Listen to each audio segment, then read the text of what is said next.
Anyway, our next speaker, well known to everybody, Professor Davor Jurkovic from University College in London. Davor, I think, is I'm going to say you're the international expert, the expert on caesarean scar pregnancy.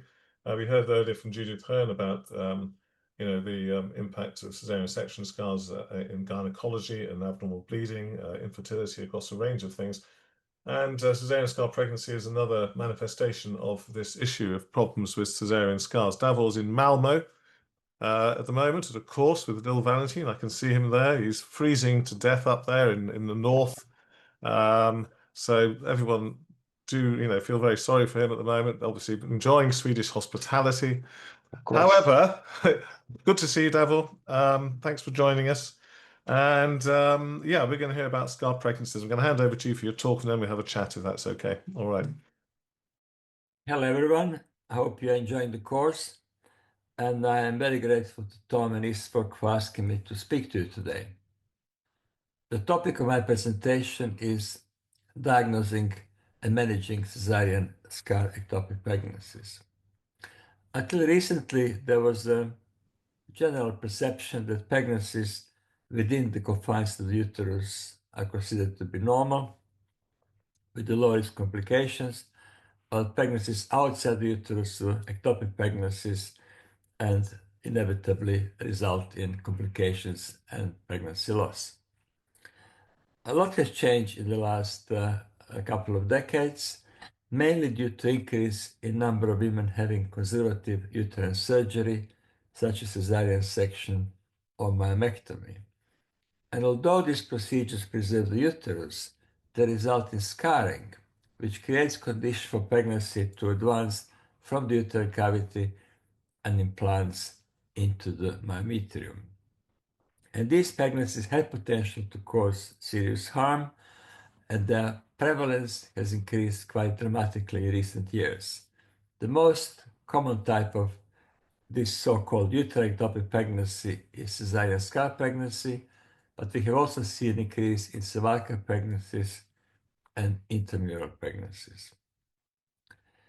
So the only part of human body which is designed to support pregnancy and stop bleeding immediately once pregnancy is concluded is uterine cavity, which is the virtual space, as you know, which extends from the internal cervical os to the tubal ostia, and it is outlined by the endometrial myometrial junction. So pregnancy within cavity is normally cited. Anything which is extended beyond should be considered an ectopic pregnancy. And this is because this implantation outside uterine cavity is strongly associated with decreased risk of maternal morbidity and mortality due to excessive hemorrhage. So what does define caesarean scar ectopic pregnancy?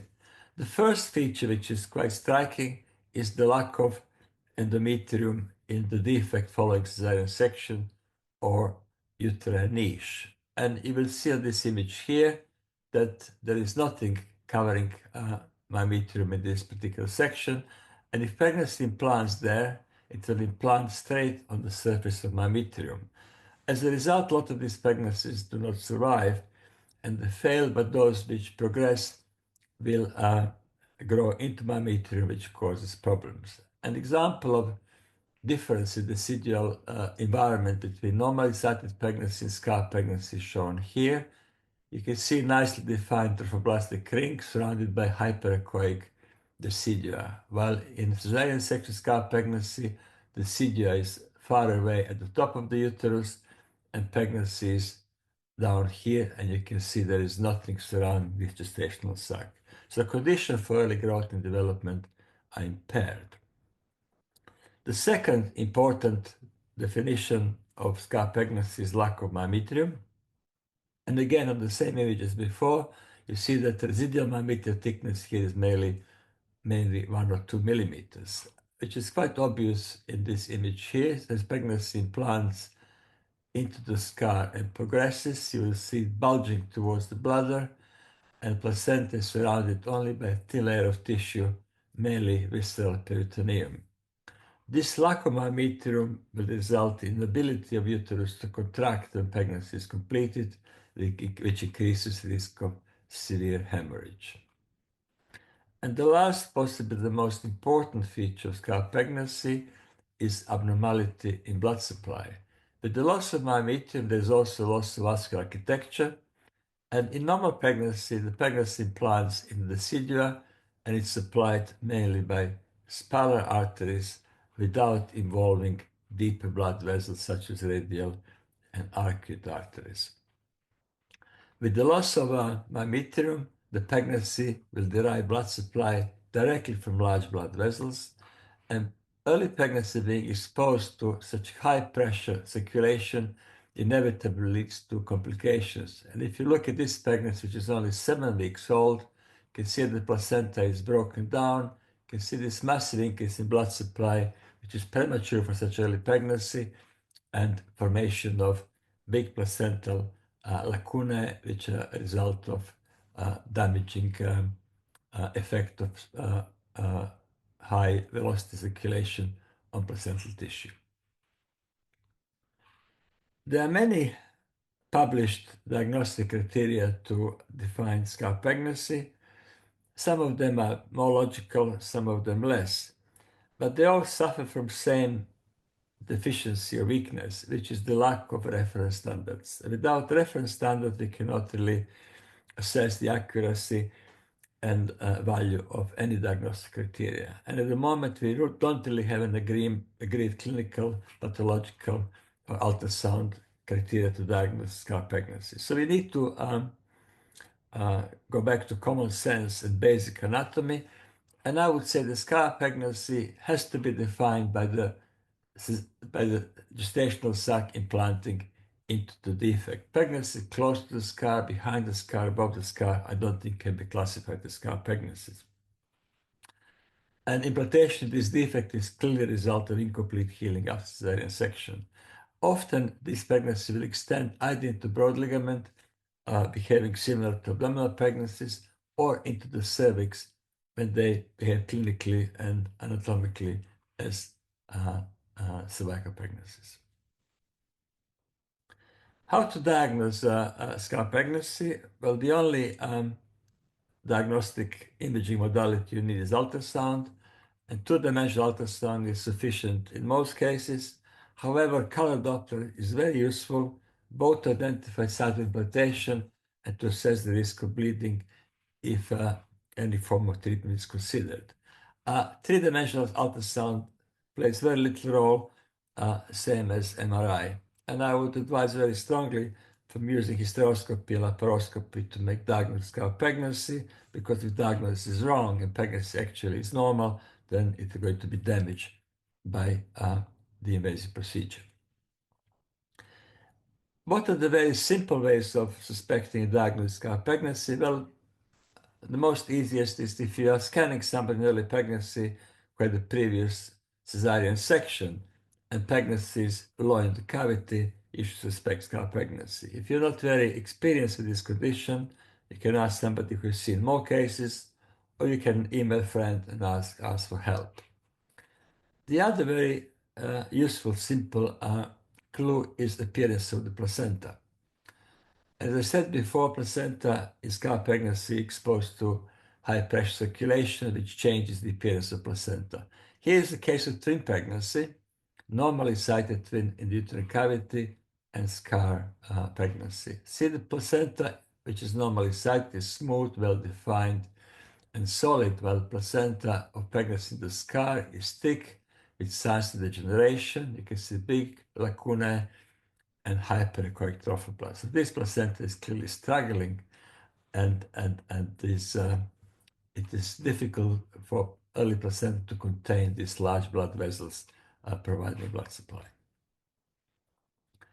So Doppler, as I said, is essential for diagnosis because it can identify implantation site, which is quite useful, differentiate from pregnancy, which is passing from the uterine cavity, but also the amount of blood supply is critical, particularly in failed pregnancy, to assess the risk of bleeding with surgical treatment.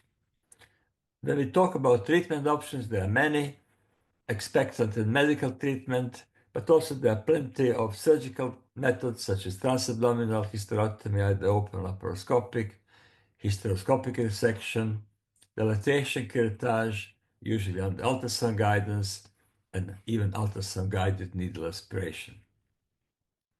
I'm just going to briefly mention methotrexate. These are two large studies, multi-center study in the UK, an international registry of scar pregnancy, which has been completed recently by Dr. Kaylin Acton. They both show that success of methotrexate in scar pregnancy is very low, between 50 and 60%. And both authors concluded that medical treatment is not effective, and if it used, should be used exceptionally, and bearing in mind that additional treatment will also be necessary because of high risk of failure. A similar approach was adopted by our colleagues in the USA. Society for Maternal Fetal Medicine issued guidelines saying that systemic methotrexate alone should not be used as a treatment for scar ectopic pregnancy. Surgery is, in their opinion, a better option, either transvaginal in form of suction curettage or transabdominal open or laparoscopic. When you think about surgical treatment, you can consider different methods. And when pregnancy is alive and very early, you can use any method you like, really, because the risk of bleeding is very low. And hysteroscopy or suction curettage, even balloon compression, may result in a successful resolution of pregnancy. If pregnancy advances in the second half of first trimester, it gets more difficult. And in these cases, hysteroscopy and balloon are not appropriate anymore. Laparoscopy or hysterotomy are often used, and suction curettage is still very effective in these cases, combined with additional hemostatic measures, which I'm going to mention later on. If pregnancy goes in the second trimester, it is still possible to do suction evacuation with combined with ovum forceps if you are skilled in these procedures, or a lot of people will resort to abdominal surgery. Actually, an American guidelines suggests hysterectomy as a treatment of choice beyond the first trimester. If pregnancy is failed, and many of scar pregnancy are failed, then suction curettage is the only reasonable and acceptable method, and it's quite safe and effective in these cases. You will see that the use of different methods changes with gestation. As I just mentioned, and these are again data from the registry showing that in early gestation, there is a variety of methods which are used, but as pregnancy progresses, you're left only with either suction evacuation or with abdominal approach. Looking at the registry data, success of suction evacuation, surgical excision, and balloon catheter treatment seems to be very similar, in excess of 90%. But if you look at more serious complications such as hysterectomy, you will see that suction curettage has risk of hysterectomy about 0.5%. If you use balloon compression, which is typically used in very early pregnancies, the risk of hysterectomy is about 8 times higher, and abdominal surgery 16 times higher. It's not entirely fair comparison because abdominal surgery is typically done in more advanced cases, but nevertheless, still the risk of losing the uterus is much greater compared to suction evacuation. If you're managing live scar pregnancy, gestational age is one of the key indicators of the excessive blood loss. If pregnancy is very early, before 8 weeks, and CRL less than 60 millimeters, hardly anybody will lose any significant amount of blood. If pregnancy progresses to 9 weeks, the risk of excessive bleeding is increased, but beyond 10 weeks, the risk of blood transfusion increases exponentially and reaches about 50% at 12 weeks plus. As I said before, Doppler is useful, particularly in failed pregnancies. The more blood supply you see, the risk of bleeding is greater. So in cases like this, although the pregnancy is small, there is relatively little trophoblast, management is challenging and risk of bleeding is very high. If you're going to do evacuation of pregnancy, I suggest you always use ultrasound, and you can do either rectal or transabdominal guidance. Here is an example of evacuation. You can see suction current continuously monitored by ultrasound. You can ensure that uterus is not perforated and pregnancy is completely removed. There is a risk of bleeding, of course, because of lack of myometrium and abnormal perfusion. And the only way to stop the bleeding is to tamponade this area. We do this by using cervical suture, which occludes the exit to blood from the uterus, and using uterotonics to increase contractility of the fundus. So this tamponade typically stops bleeding in most cases, and at the end of the procedure, you're going to see hematoma in the uterine cavity compressing blood vessels. You can also use the balloon. I don't tend to use balloon because it doesn't give you same effectiveness as like a suture, but if you're not comfortable doing suture, you can use this. Balloon doesn't fit so well. It doesn't tamponate as effectively as blood retained in the uterus. The risk of bleeding is more. There's more risk of infection because of the catheter protruding in a vagina, and also by inflating balloon, you can potentially expand the space and sometimes increase the risk of bleeding. But nevertheless, it's popular. A lot of people tend to use it. If you're managing more advanced pregnancy beyond 10-week gestation, even after successful evacuation, you are going to see often leak of blood from the large helicine arcuate artery. Sometimes the bleeding will stop with the tamponade from the cervical suture or balloon, but if it doesn't stop, then we tend to resort to uterine artery embolization. If this is not available, you can perhaps try larger balloon like a Bakri balloon. If bleeding doesn't stop, then unfortunately abdominal surgery, often hysterectomy, will be necessary. So talking about or summarizing surgical treatment for scar pregnancy, I would say the method which is the most effective, widely available, applicable to whole spectrum of condition, low risk complication, and cost effective is a suction curettage. In my experience, in my opinion, this is the way to treat surgical scar pregnancy. Everything else is a little bit less effective and optional. So here's a summary of our approach to scar ectopic pregnancies. We obviously diagnose them ultrasound. If scar pregnancy is completely confined to myometrium, it cannot be removed to the cervix. We manage locally with methotrexate or expectantly pregnancy is failed. If pregnancy is partial, it means it is accessible to the cervical canal. We go to surgery, which is suction curettage.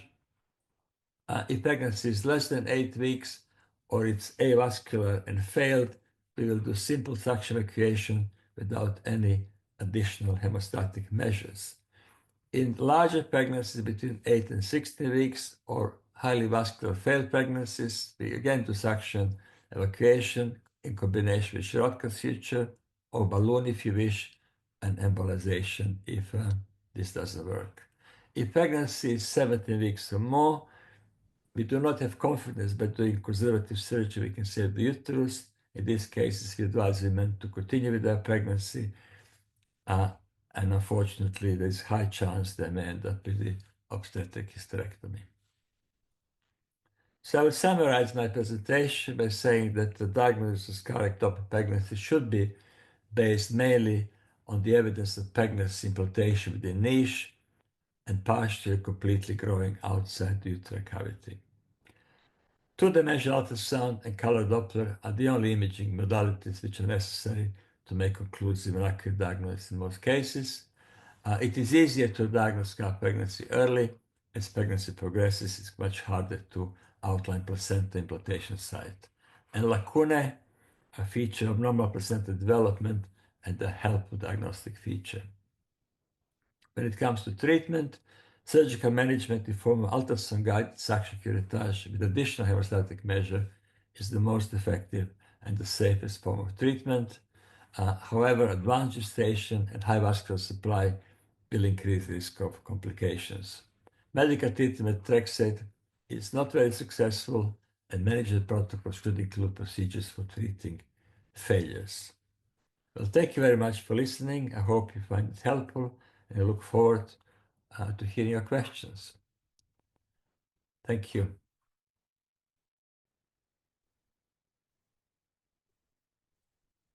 Many thanks, Davor.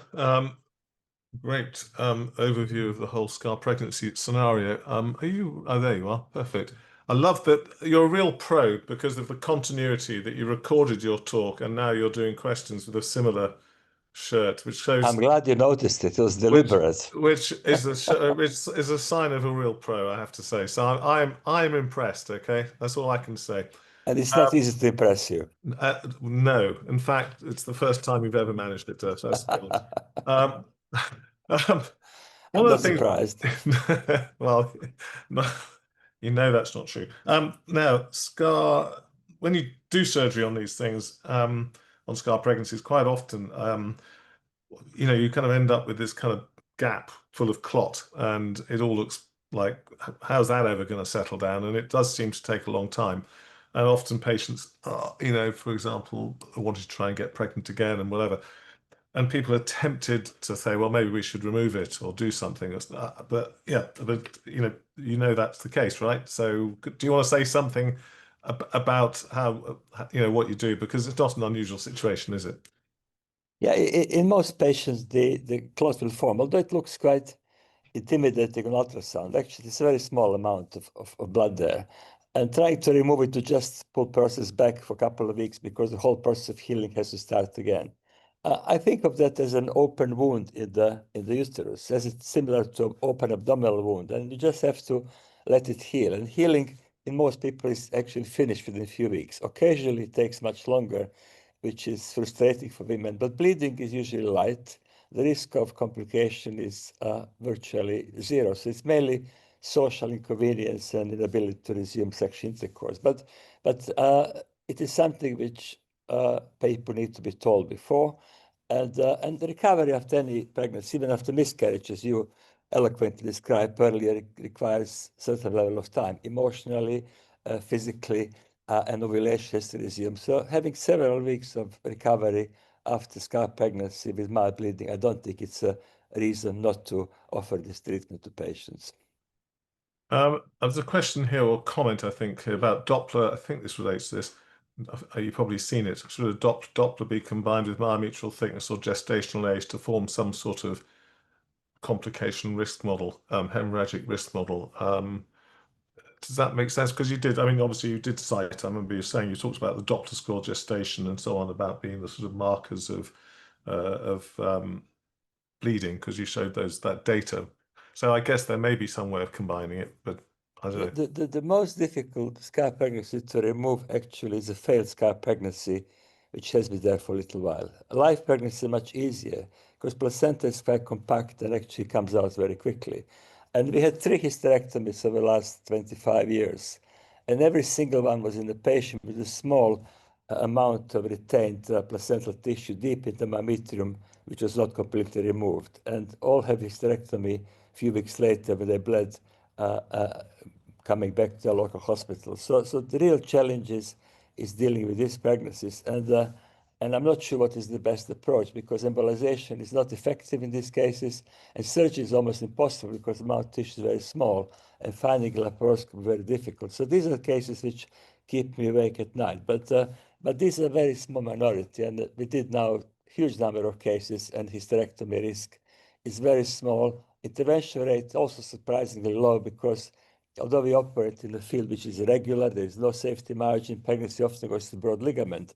The retained tissue is a relatively unusual complication, and we operate in less than 4% of cases to remove retained tissue. So overall, it's a good, effective procedure, but I keep saying it's not the surgical skills, ultrasound skills. To be able to evacuate this pregnancy, you need to be able to scan, you have to be confident about orientation, you need to be able to monitor instrument. And sadly, that is not many people do nowadays because everybody is trained laparoscopic surgery, hysteroscopy, and ultrasound skills are lacking. That's the reason why people resort to other methods to treat scar pregnancy. But look at the evidence and experience and safety and cost. I think suction evacuation, ultrasound guidance is by far the safest and the best method to deal with this problem. Well, I mean, I think if that's I mean, if anything else comes out, I mean, that's the main thing because you know, I've listened to you. It's been a few years now, and you've been, your numbers have got bigger, but the message has been effectively the same. I mean, in the terms of the fact that this is a safe and effective treatment, and all sorts of people you hear talking about it, but everyone's experience, and indeed, God, hello, Judith. Usual Everybody, suspects. God, bloody hell, it's all the same, isn't it? Yeah, I mean, because I don't know, but years ago, we didn't see scar pregnancies because we missed them or we weren't looking for them. And again, of course, what happened was you go to the theatre to do a surgical management miscarriage and you end up with blood all over your boots. And these obviously, I think, were scar pregnancies, which we just were failing to see. But even then, in fact, despite the fact we weren't seeing them, on the whole, people survived, as it were. You know what I mean? That surgery was safe. So, in reality, so I think the message is very, very, very clear. There's just a question I think it's worth following up on because you did talk about methotrexate, and it's important that that message is across. It said, do you follow HCG levels after methotrexate to decide the time of suction evacuation? And I just want to ask you that question, not because the question suggests there's a bit of crossover of ideas. Do you want to just kind of address that? Because yes, if you do methotrexate, you would use HCG levels, but I don't think you're advocating that, are you? So do you want to just clarify? No, what is the role of ACG in clinical practice? Well, you can use it in POLs to assess the risk of ectopic pregnancy intervention. You can use it in diagnosing tubal pregnancy to assess the risk of rupture and decide the management. You can use it as a follow-up. I never measure ACG in scar pregnancy because it's irrelevant, because ACG is not going to tell you whether the pregnancy is going to rupture or not, because the risk of rupture is negligible. And secondly, the problem with the scar pregnancy is not the activity of trophoblast. Is the trophoblast just sits there in the uterine hole, it doesn't come out. So I never measure ACG in a scar pregnancy because it doesn't really help me to decide the management and makes no difference to follow-up. Excellent. That is very clear. Davor, we're running out of time. We're going to have to stop. I'm also worried with all these people walking around, you're going to get cleared up or something in a minute. So thank you very much. Clearly, I know there's a big meeting on in Malmo and you're all there. So have a great meeting. Enjoy Malmo. Thanks for taking part today. Really appreciate it. Thanks very Pleasure. much. Thank you very much.